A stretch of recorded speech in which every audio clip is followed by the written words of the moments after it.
thank you so much for talking to us today. Absolutely. So you hear all the time, don't leave your dog in a car. So we got that. But I guess what I want to talk to you today about is what steps we should take if we pull up to a parking lot and we see a dog, and obviously today it's beautiful out, but let's say the sun is beating down and it's hot. So what I want to find out from you is what steps should we take if we pull up and see that dog in a car? Absolutely. So I think the most important thing to remember is that any person should be observant of their surroundings. So of course that you see a dog in a vehicle, that's great as a first to begin with. The second thing that you should do is notice if the dog is in distress, if it's panting, showing signs of heat stroke or heat exhaustion, maybe excessively drooling. Those types of things are things that you should contact your local police department or animal control as soon as you can, just so we can follow up and make sure that the situation is fine and that the animal is healthy. Okay. How many calls do you get during the summer months about this? Is it an obsessive number or? Yes, absolutely. I think that we average about 1 or 2 a day.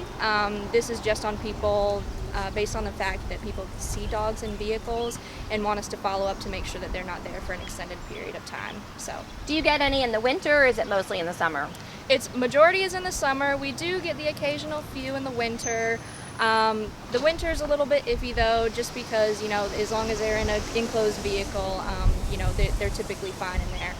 But the summer is definitely one that we are concerned about. So. Okay.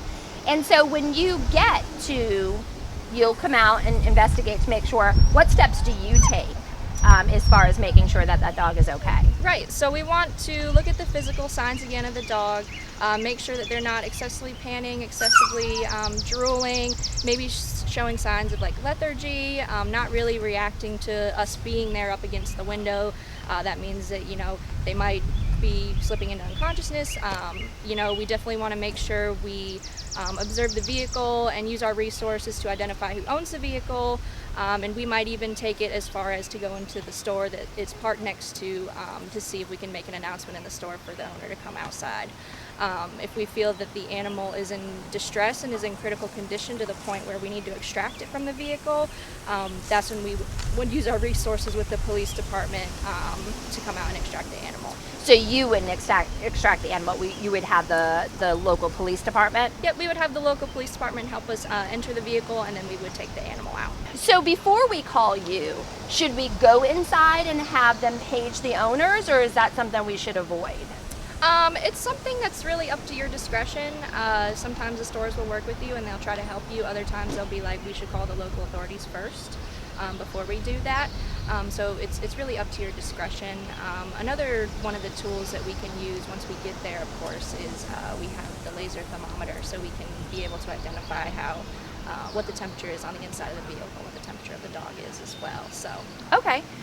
And let's say we're waiting for you to arrive, because I know for me, I probably wouldn't leave. I would sit in my car and watch and make sure the dog was okay. What if the owners come out? Should we approach them? Should we get their information? How should we handle that? I think the best thing for somebody to do if the owner comes out is just remember their license plate, remember the make of the vehicle. I wouldn't interact with them. I think that would just cause conflict, and that should be left to our involvement to contact the owner of the vehicle.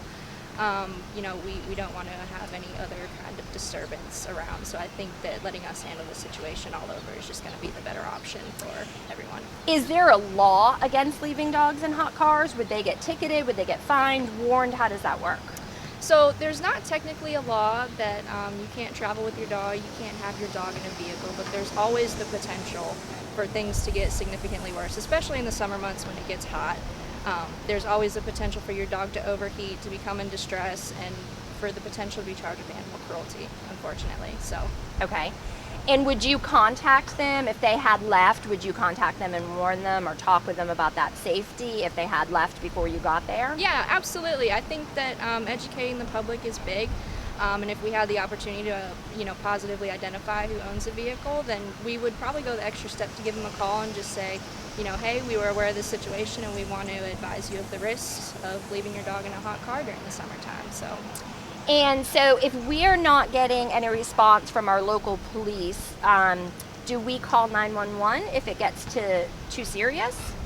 Yes, so to call animal control, specifically within the city limits of Raleigh, you would typically call like the non-emergency dispatch number, and we would try to get there pretty much within 10 or 15 minutes.